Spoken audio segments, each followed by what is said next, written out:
Bonjour les femmes, j'espère que vous allez bien, les bien-aimés de Dieu.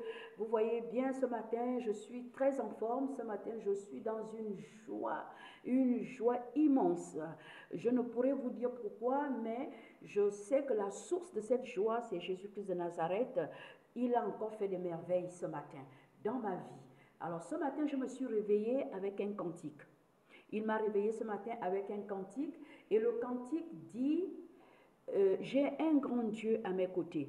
Alors, lorsque j'ai écouté ce cantique, je suis allée sur YouTube pour chercher ce cantique que je connais.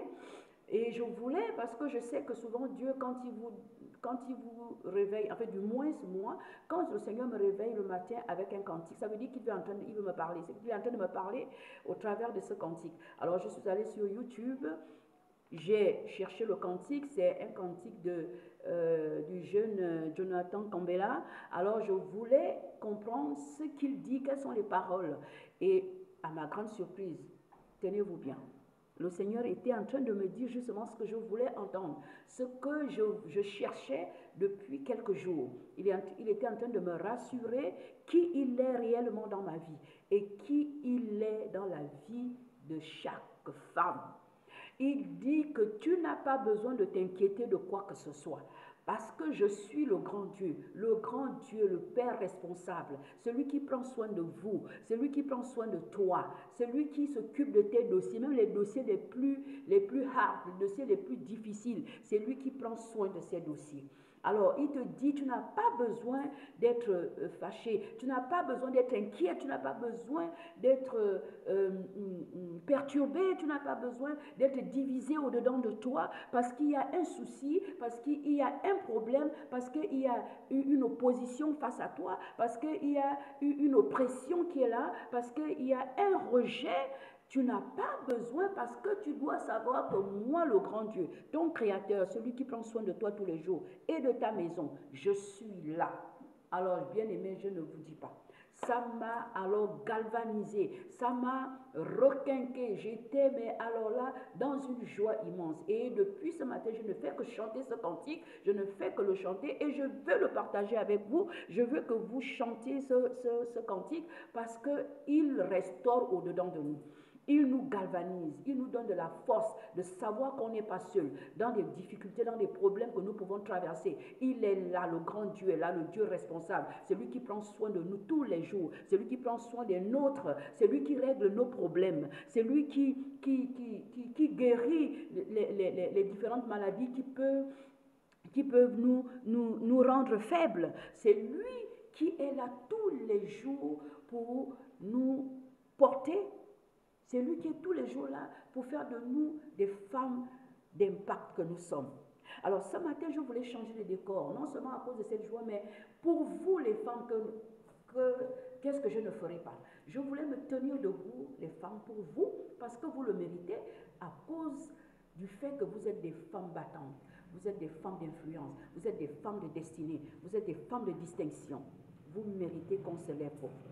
Alors c'est pourquoi ce matin je voulais changer de décor. Je voulais rester debout pour partager avec vous, pour venir à votre rencontre. Parce que comme vous le savez, vous me fascinez. J'ai un grand Dieu à mes côtés, à mes côtés, à mes côtés. J'ai un grand Dieu à mes côtés, à mes côtés. J'ai un grand Dieu à mes côtés, à mes côtés, à mes côtés. Vous avez un grand Dieu à votre côté.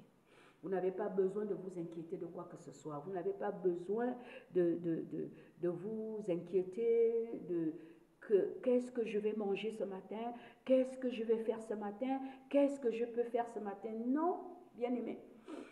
Vous avez un grand Dieu qui est à vos côtés et qui vous procure tout. Il vous procure la paix, une paix profonde, une paix intérieure qui vous laisse imperturbable devant toute difficulté.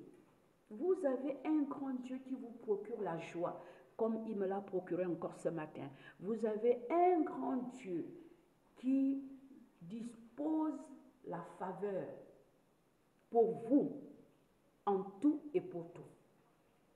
Alors, bien aimés, ce matin, nous allons continuer notre thématique et nous allons certainement la terminer aujourd'hui Alors, dans les précédentes rencontres, nous avons vu le fait qu'une personne, et particulièrement une femme, soit rejetée par sa propre famille. Et nous avons vu l'aspect du fait, les questions qui peuvent engendrer cet état de choses. Alors la première question c'était, suis-je réellement membre de cette famille?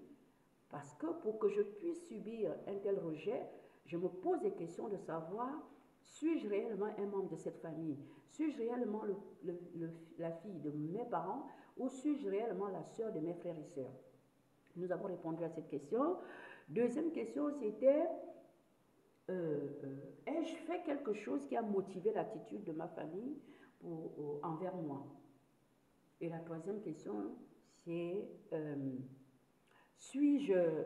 troisième question, c'était, suis-je face à une relation,